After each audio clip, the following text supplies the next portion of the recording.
This isn't your home anymore. The coffee maker died at exactly 11:47 p.m. on a Tuesday, which seemed about right for how my life was going. I stood there in my boxers and a ratty MIT t-shirt, staring at the machine like it might resurrect itself through sheer force of my disappointment. That's when my phone buzzed with a credit card alert that made my stress level spike higher than the caffeine I wasn't getting. Charge, $847.50, Lakeside Resort and Spa, Burlington, Vermont. My wife Marina was supposed to be in Boston for a client presentation. Last I checked, Boston wasn't in Vermont, and her advertising agency sure as heck didn't have an $847 per night entertainment budget. I'm Nate Morrison, 41 years old, and I fix other people's computer problems for a living. I've got a decent eye for patterns, inconsistencies, and things that don't add up. Right now, my marriage was throwing up more red flags than a Soviet parade. I called Marina's cell. It went straight to voicemail, which was becoming a disturbing trend. Her voice, crisp and professional even in recording, told me to leave a message. I didn't. Instead, I opened our banking app and started scrolling. What I found made my stomach drop like a stone into dark water. 3 more charges over the past week, all at places she'd never mentioned. A jewelry store in Manchester, a high-end restaurant in Hanover, and something called Intimate Apparel Boutique that cost more than my monthly gym membership.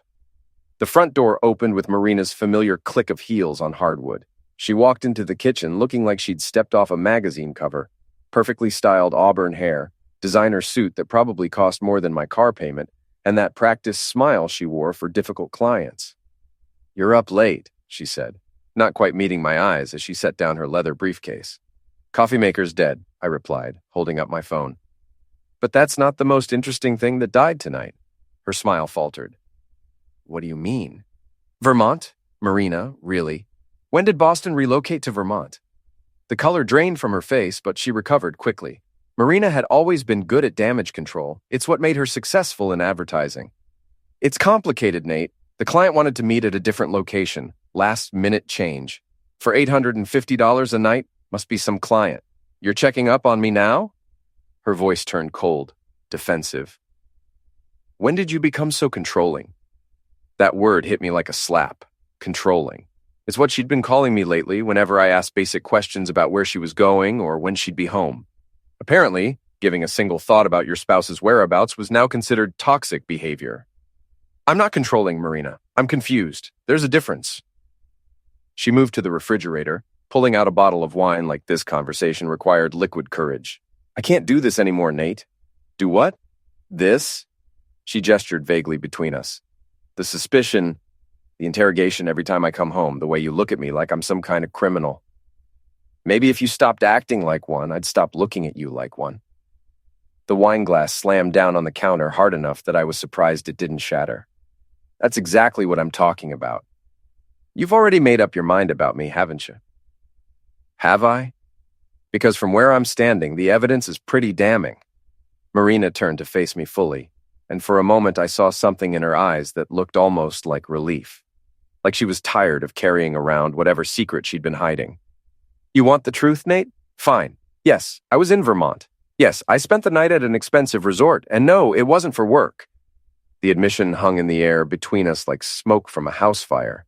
I'd been expecting it, but hearing it out loud still felt like taking a punch to the solar plexus. "Who is he? Does it matter?" "It matters to me." She poured herself a generous glass of wine and took a long sip before answering. "Derek Ashford." The name hit me like a freight train. Derek Ashford, her business partner at the agency. Derek Ashford, who'd been coming to our house for dinner parties and barbecues for the past 3 years. Derek Ashford, who'd shaken my hand at last year's Christmas party and told me how lucky I was to have such an amazing wife. How long? 6 months. 6 months. Half a year of lies, of fake business trips and mysterious charges and cold shoulders in bed.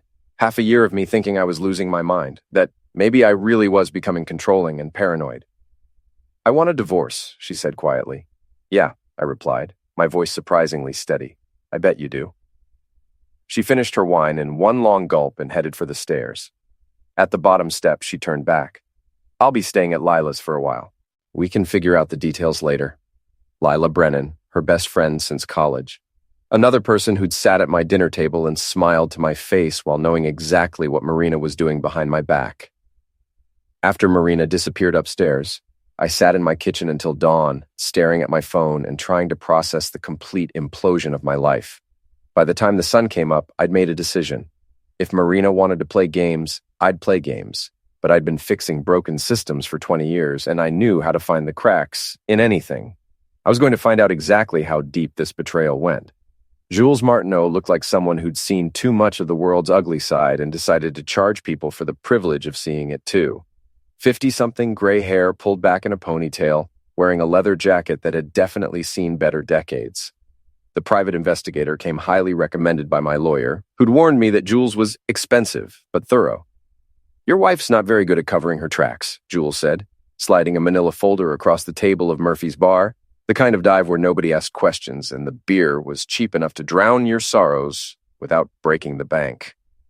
I opened the folder and immediately wished I hadn't. Photos of Marina and Derek at the Vermont resort, holding hands by the lake. Marina laughing at something Derek was saying, her head thrown back in genuine joy, an expression I hadn't seen directed at me in months. Derek's hand on the small of her back as they walked into the hotel. "There's more," Jules said, taking a sip of whiskey that probably cost more than my lunch. The next batch of photos showed them at restaurants I'd never heard of, shopping together at boutiques in Manchester, and entering what looked like a very expensive jewelry store. The timestamp showed this had been going on for exactly as long as Marina had admitted. 6 months of systematic deception.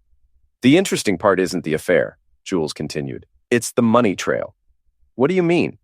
"Your wife's been spending a lot more than just hotel rooms and fancy dinners. She opened a credit card in your name 3 months ago, ran up about $15,000 in debt that you don't know about yet." My blood went cold. "That's identity theft." "Technically, yes, but proving it when you're married is tricky. She had access to all your personal information, and spousal fraud is hard to prosecute." Jules pulled out another set of documents. Credit card statements showing charges I'd never seen before. Designer clothes, expensive meals, a weekend trip to Montreal, and something that made my stomach lurch. A charge to a medical clinic for $800. "What's this one?" I asked, pointing to the medical charge. Jules' expression grew grim. "That's where it gets complicated, Nate. The clinic specializes in women's reproductive health. Based on the timing and the amount, I'd guess it was for a procedure she didn't want you to know about." The implication hit me like a physical blow. Marina had gotten pregnant, whether by me or Derek, I'd never know, and had terminated the pregnancy without saying a word, using my money to pay for it. Jesus Christ. "It gets worse. Your wife's been meeting with a divorce attorney for the past month. She's planning to take you for everything she can get, claiming you were emotionally manipulative and controlling. She's building a case that you isolated her from friends and monitored her every move." I laughed, but there was no humor in it. "Isolated her from friends? Her friends have been helping her lie to me for months." "Speaking of friends, you should know that Lila Brennan has been actively encouraging this affair. I've got text messages between them where Lila is pushing Marina to leave you and follow her heart with Derek." Jules slid a phone across the table. Marina's old iPhone that she'd apparently thrown away when she upgraded. "Found this in their dumpster. Amazing what people think is permanently deleted." I scrolled through the recovered text messages, each one a fresh knife to the gut. Lila: "You deserve to be happy, Marina. Nate's been holding you back for years." Marina: "I know, but it's complicated. The house, the finances." Lila: "Derek can take care of you. He's successful, ambitious, everything Nate isn't." Marina: "Sometimes I think about what my life would be like if I'd never married him." Lila: "It's not too late to find out." The messages went on for pages, with Lila systematically poisoning Marina against me while encouraging her to pursue Derek. It was like watching a slow-motion assassination of my marriage, orchestrated by someone I'd considered a friend. "Why?" I asked. "Why would Lila do this?" Jules shrugged. "People have their reasons. Maybe she's jealous of what you and Marina had. Maybe she's got her own agenda. Either way, she's been pulling the strings on this whole thing." I closed the phone and pushed it back across the table. "What do you recommend?" "Legally? Document everything, protect your assets, and prepare for a nasty divorce. She's going to try to destroy you financially and personally." "And unofficially?" Jules grinned, and for the first time since this nightmare started, I felt like I had an ally. "Unofficially, your wife and her friends have been playing a game where they know all the rules, and you don't. Time to change the rules." That night, I sat in my home office surrounded by printouts of bank statements, credit reports, and text messages. Marina was still staying at Lila's, and the house felt like a mausoleum, full of memories of a life that had apparently been a lie. I started making lists: Marina's vulnerabilities, Derek's pressure points, Lila's secrets. If they wanted to play dirty, I'd show them what dirty really looked like. But first, I needed to understand exactly how deep this conspiracy went, and I needed to protect myself from whatever legal and financial ambush they were planning. I opened my laptop and started typing. If Marina wanted to paint me as threatening and controlling, she'd need evidence. Time to make sure that evidence told the right story. The game was just beginning. The Pinnacle Advertising Agency occupied the top 3 floors of a gleaming glass tower downtown, the kind of building that screamed success and charged accordingly. I'd been there dozens of times for Marina's office parties and client events, always feeling slightly out of place among the creative types with their expensive haircuts and ironic vintage clothing. Today, I felt perfectly at home. I'd spent the past week putting my plan into motion. First, I'd legally separated our finances, moving my direct deposits to a new account that Marina couldn't access. Then, I'd canceled the credit card she'd been using for her affair, which had resulted in a furious phone call that I'd let go to voicemail. But the real masterstroke was the anonymous tip I'd sent to the agency's biggest client, Hartwell Industries, along with photos of Marina and Derek's romantic getaways. Apparently, Hartwell's CEO was a conservative family man who didn't appreciate his advertising team using company funds for extramarital affairs. The elevator dinged as I reached the 20th floor, where Marina's corner office overlooked the city. Through the glass walls, I could see her in an animated discussion with Derek and their boss, Mr. Kim. From their body language, it wasn't going well. Nate? Marina's assistant, Jessica, looked surprised to see me. Marina's in a meeting right now. That's okay. I'll wait. I settled into one of the uncomfortable modern chairs in the reception area and pulled out my phone. Jules had sent me another batch of text messages recovered from Marina's phone, including some particularly damaging exchanges with Derek about how they were going to handle their Nate problem after the divorce. The meeting broke up 20 minutes later, with Derek storming out and Mr. Kim looking like he'd swallowed something unpleasant. Marina emerged looking pale and shaken. "What are you doing here?" she asked. "We need to talk." She glanced around the office, clearly not wanting to make a scene in front of her coworkers. "Fine. My office." Marina's office was a shrine to her success. Awards on the walls, photos with celebrities and politicians, and a view that probably added 50 grand to the rent. She closed the door and turned to face me. "If you're here to cause problems, Nate, I'll call security. Relax.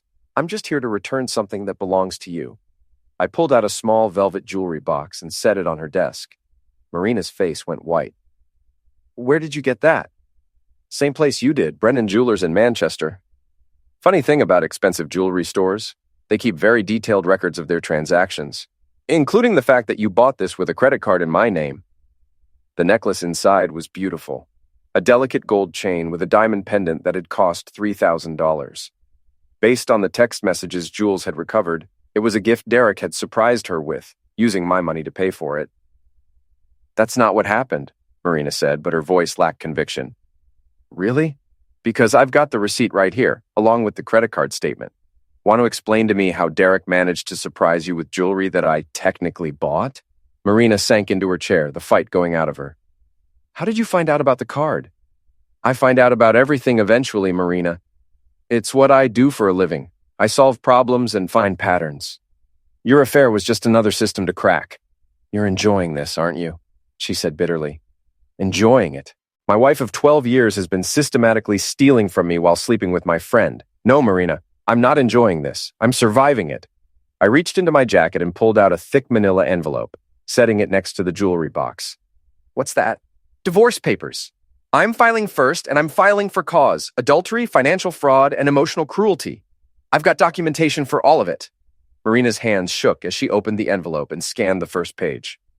"Emotional cruelty? You're the one who's been spying on me, tracking my movements. Protecting myself from a wife who was robbing me blind. There's a difference. Nate, please, we can work this out. The affair, it was a mistake. I was confused, and Lila kept pushing me to..." "Don't..." I held up a hand. "Don't blame Lila for your choices. You're a grown woman who decided to betray her husband and steal his money. Own it." Marina started crying, but they were angry tears, not sad ones. You have no idea what it's been like living with someone who treats me like a roommate instead of a wife. When was the last time you told me you loved me? When was the last time you planned a romantic evening or bought me flowers or made me feel like I mattered? The accusation stung because there was truth in it. We'd grown apart over the years, settled into comfortable routines that had apparently become comfortable prisons for her. So you decided to fix our marriage by sleeping with Derek and stealing my money? I decided to find someone who actually wanted to be with me. Using my credit card to finance it? Marina wiped her eyes, smearing her perfect makeup. What do you want, Nate? Money? The house? Just tell me what it'll take to make this go away quietly. It's too late for quiet, Marina. Your boyfriend Derek is about to lose his biggest client because of your affair. Mr. Kim looked pretty unhappy when I walked in. And Lila? I smiled.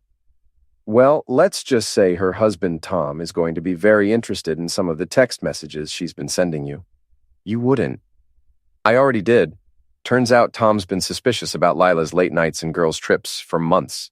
Amazing how helpful he became when I showed him evidence that his wife has been actively sabotaging other people's marriages. Marina's face went ashen. Nate, please, don't destroy other people's lives because you're angry with me. I'm not destroying anything, Marina. I'm just letting the truth come to light. If that destroys lives, maybe those lives were built on lies to begin with. I stood up and headed for the door. You've got 72 hours to respond to the divorce papers. After that, everything becomes public record. Wait, Marina's voice was small, defeated. What about us? 12 years of marriage. Doesn't that mean anything to you? I turned back to look at her, this woman I'd once loved enough to promise my life to. She looked smaller somehow, diminished by the weight of her choices. It meant everything to me, Marina. That's why this hurts so much. I left her there in her glass office, surrounded by the symbols of her success, crying over the wreckage of the life she'd thrown away for a few months of excitement with a man who was probably already planning his exit strategy.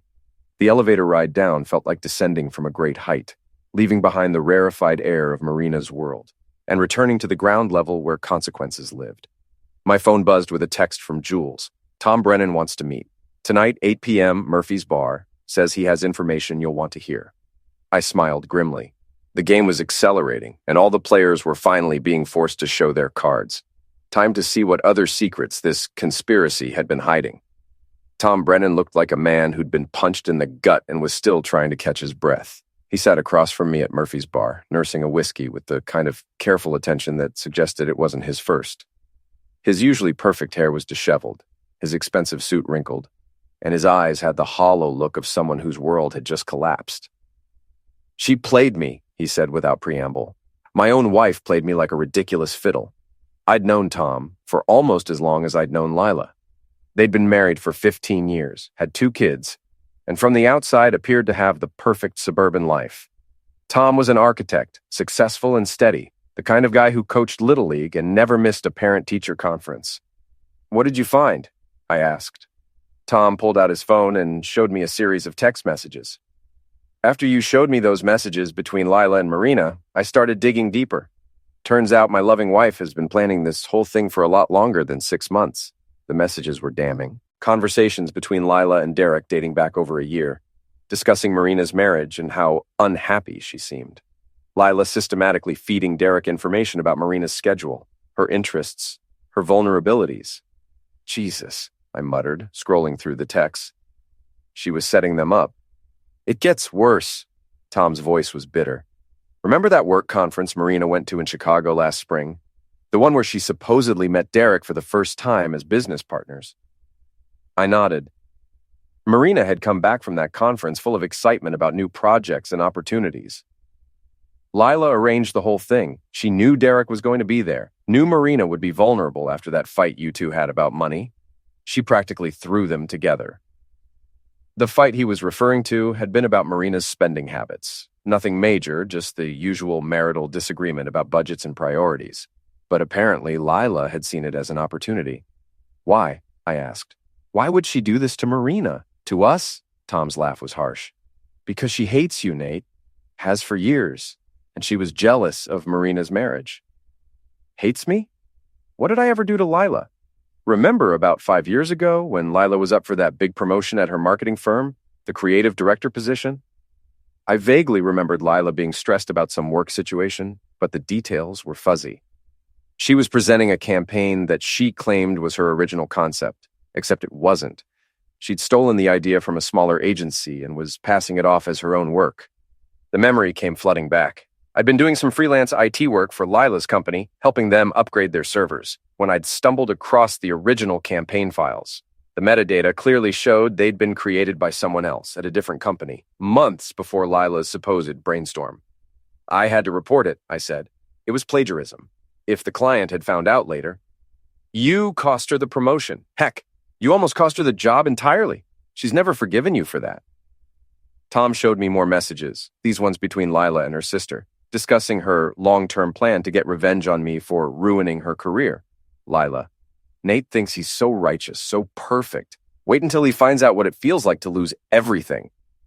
Sister: You're really going to destroy Marina's marriage just to get back at her husband? Lila: Marina deserves better than Nate anyway. I'm doing her a favor. She's been working on this for years, Tom continued, slowly poisoning Marina against you, pointing out every flaw in your marriage, making her feel unappreciated and trapped. When Derek came along, she just accelerated the timeline. I felt sick. My marriage hadn't died from natural causes. It had been destroyed slowly and deliberately by someone I'd trusted. There's more, Tom said grimly. The credit card fraud, the secret spending, that was Lila's idea too. She convinced Marina that you'd never notice, that you deserved to pay for Marina's liberation. And Derek? Was he in on it? Derek's just a useful idiot, rich, charming, and stupid enough to think he was sweeping Marina off her feet through his own irresistible charm. Lila fed him information about Marina's favorite restaurants, her jewelry preferences, even her schedule. He thought he was being the perfect lover, but Lila was writing the script. Tom finished his whiskey and signaled for another. The worst part, Lila was planning to do the same thing to our marriage. She's been having an affair with her personal trainer for months, building up to asking me for a divorce. She wanted both of us destroyed so she could start fresh without any reminders of her failures. The scope of Lila's manipulation was breathtaking. She'd orchestrated the destruction of 2 marriages, ruined multiple lives, and convinced everyone they were making their own choices. What are you going to do? I asked. Tom's smile was cold. Same thing you're doing. I'm going to make sure everyone knows exactly who Lila Brennan really is. He pulled out a tablet and showed me a website he'd been building, a detailed timeline of Lila's deceptions, complete with screenshots of text messages, photos, and documented evidence of her affairs and manipulations. I'm launching this tomorrow morning, sending the link to everyone in our social circle, her coworkers, her family. By the time I'm done, Lila won't be able to show her face in this town. It was brutal, thorough, and completely justified. Lila had destroyed lives for petty revenge, and now she was going to face the consequences. What about Marina and Derek? What about them? They made their choices even if they were manipulated into making them. Marina still stole from you, still lied to you, still betrayed her vows. Derek still slept with a married woman. The fact that Lila was pulling the strings doesn't absolve them of responsibility. Tom was right, but I still felt a strange sadness for Marina. She'd been played as much as I had, turned into a tool against her own marriage by someone she'd trusted. I want Lila to know it was us, I said. I want her to know we figured out our game. Tom grinned. Already planned for. She's meeting me for coffee tomorrow morning to discuss our marriage problems. I'm going to show her the website right before it goes live. We shook hands. 2 men who'd discovered they'd been fighting the wrong enemy. The real villain had been hiding in plain sight, disguising her malice as friendship and concern. As I walked to my car, my phone buzzed with a text from Marina. We need to talk. There are things about Lila you don't know. I almost laughed. After everything Tom had just shown me, Marina was finally ready to tell me the truth about her best friend's manipulation. Too little, too late. But maybe it was time for one final conversation. One last chance to see if there was anything left of the woman I'd married beneath the lies and betrayal. The endgame was approaching, and all the players were finally going to be in the same room. The lakeside mansion where it all started was scheduled for foreclosure in 2 weeks. Derek had bought it the previous year as an investment property in Love Nest, but the loss of his biggest clients and his suspension from the agency had left him unable to make the payments. The irony was perfect. The scene of my marriage's death would soon be demolished, just like everything else in this mess. I'd arranged for everyone to meet here under the pretense of a final settlement discussion. Marina thought we were going to work out the divorce terms quietly. Derek thought Marina had convinced me to sell him my half of some non-existent joint investment. Lila thought she was coming to support Marina through a difficult negotiation with her estranged husband. None of them knew that Tom and I had spent the past week preparing for this moment. The mansion sat on 5 acres of pristine lakefront property, the kind of place that screamed new money and questionable taste. Derek had decorated it like a movie set, all white leather and glass, with abstract art that probably cost more than most people's cars. It was the perfect backdrop for what was about to happen. I arrived first, letting myself in with the key Derek had given Marina months ago. The security system was still active, which meant I could monitor everyone's arrival and control access to the property. Sometimes it paid to be the IT guy. Marina showed up at exactly 7 p.m., driving her BMW and looking nervous. She'd dressed carefully for this meeting, professional but not cold, attractive but not seductive. She was still trying to manage the optics, still believing she could control the narrative. "Thank you for agreeing to meet here," she said, as she entered the foyer. "I know this must be difficult." "You have no idea," I replied. Derek arrived 10 minutes later, his usual swagger dampened by recent events. The loss of the Hartwell account had been a major blow to his reputation, and rumors about his affair with a married client were making the rounds in the industry. He nodded curtly at me and went to stand beside Marina, a gesture of solidarity that would have been touching if it weren't built on lies. Lila was the last to arrive, and she looked terrible. Tom had confronted her that morning with evidence of her manipulations, and the stress was showing. Her usually perfect hair was pulled back in a messy ponytail. Her makeup couldn't quite hide the dark circles under her eyes, and her hands shook slightly as she set down her purse. "All right," Marina said once everyone was assembled in the main living room. "Let's try to handle this like adults. Nate, what are your terms?" I walked over to the massive wall-mounted TV and connected my laptop. Before we talk terms, I think everyone should see what we're really dealing with. The first image that appeared on the screen was a text message between Lila and Derek from 18 months ago. "Marina seems really unhappy with Nate lately. Maybe you should ask her about it at the Chicago conference." Lila went pale. "Where did you get that?" "The same place I got these," I said, clicking to the next image.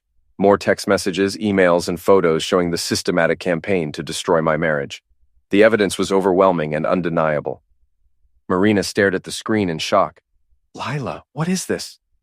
"I can explain," Lila started, but I cut her off. "No need. It's all pretty self-explanatory. For the past 2 years, your best friend has been orchestrating the destruction of your marriage as revenge for a work incident that happened 5 years ago." I clicked through more evidence. Lila's affair with her trainer, her plans to divorce Tom, her detailed timeline for breaking up both marriages. With each revelation, Marina's face grew more horrified, and Derek looked more confused. "You used me," Marina said to Lila, her voice barely above a whisper. "I was trying to help you," Lila protested. "You were miserable with Nate. You deserved better." "By manipulating me into having an affair? By convincing me to steal from my husband?" Derek finally found his voice.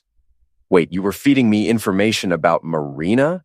Those restaurant recommendations, the jewelry she liked." "You wouldn't have had a chance with her otherwise," Lila snapped, her mask finally slipping. "Marina was too loyal, too committed to her boring marriage. She needed a push." "A push?" Marina's voice was rising. "You destroyed my life. You made me into someone I don't even recognize." The room erupted in accusations and denials, exactly as I'd planned. I let them tear each other apart for a few minutes before clicking to the final slide. It was a screenshot of a website titled "The Truth About Lila Brennan," complete with every piece of evidence Tom and I had gathered. The URL was prominently displayed at the bottom of the screen. "This goes live in exactly 1 hour," I announced. "It's being sent to everyone in your social circles, your coworkers, your families. By tomorrow morning, everyone will know exactly what kind of person you really are, Lila." Lila lunged for my laptop, but I'd anticipated that. I closed it and stepped back, smiling. "Too late, it's automated. Even if you destroy this laptop, the website still launches." "You bastard," Lila snarled. "You self-righteous, vindictive bastard. You think you're so perfect, but you're just as petty and cruel as anyone else." "You're right," I agreed. "I am petty and cruel. The difference is, I'm honest about it. I'm not pretending this is for anyone's good but my own. Marina was crying now, the full weight of her situation finally hitting her. Nate, please. I know I made mistakes, but I was manipulated. Lila used my feelings against me. Yes, she did, I acknowledged. But you still made the choices, Marina. You still decided to lie to me, steal from me, and sleep with another man.